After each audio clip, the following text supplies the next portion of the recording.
নামাজ শুরু করার আগে যদি ছোট্ট একটা আমল করেন, খুব বড় আমল না, ছোট একটা আমল। আল্লাহর নবী একদিন দেখলেন সাহাবাই কেরামের মধ্যে কেউ একজন এমন কিছু নামাজের আগে শুরু করার আগে পড়েছে, নবীজি দেখলেন 7 আকাশ খুলে দিয়ে আল্লাহ রাব্বুল আলামিন অজর ধারায় রহমত গুলা নাজিল করে দিয়েছে। সুবহানাল্লাহ।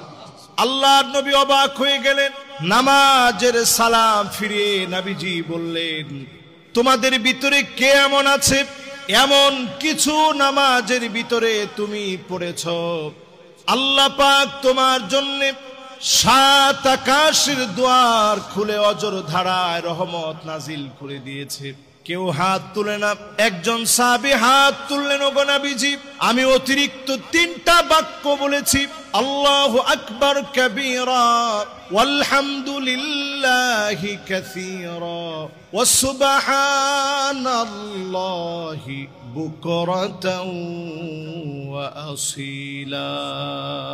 আল্লাহু আকবার কাবীরা ওয়ালহামদুলিল্লাহি কাসীরা ওয়া সুবহানাল্লাহি বুকরাতাও ওয়া আসীলা। এই 3টা বাক্য বলেছি।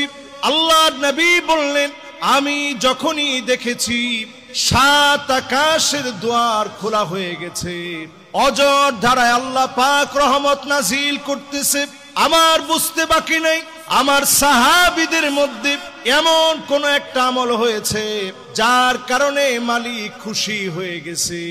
ছোট্ট এই আমলটা যদি নামাজ শুরু করার পূর্বে বলতে পারেন, আপনার জন্য 7 আকাশের দুয়ার যিনি খুলে দিবেন তিনি কে? কখন পড়বেন? নামাজ শুরু করার আগে।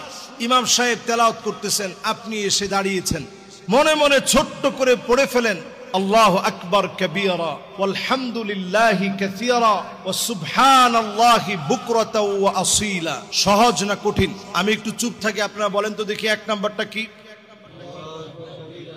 আর একটু জোরে বলেন তো 1 নাম্বারটা কি? মাশাআল্লাহ, আল্লাহর নামটা যেই তো সবচেয়ে দামি। বড় আওয়াজে আপনারা বললেন আল্লাহু আকবার কাবীরা। 2 নাম্বার, 3 নাম্বার মাশাআল্লাহ ওয়া সুবহানাল্লাহি বুকরাতাও ওয়া আসীলা। এই 3টা বাক্য যদি শুধু আপনি বলতে পারেন, আল্লাহর কাছে আপনার দাম কেমন। আব্দুল্লাহ বিন ওমর বলতেছে, আমি নবীজির সামনে বসা ছিলাম, নবীজির সামনে বসে আমি নবী করিম সাল্লাল্লাহু আলাইহি ওয়াসাল্লামের এই কথা যখন শুনলাম, সাহাবীর আমলটা যখন আমি শুনলাম, মা তারাকতুহুন্না মুনযু সামিআতুন নবী সাল্লাল্লাহু আলাইহি সাল্লাম, এই 3টা বাক্যের কথা যখন নবীজির পাক জবান থেকে শুনলাম, জিন্দেগিতে আর কোনোদিন আমি এই আমলটা ছাড়ি নাই। সুবহানাল্লাহ বিহামদিহি।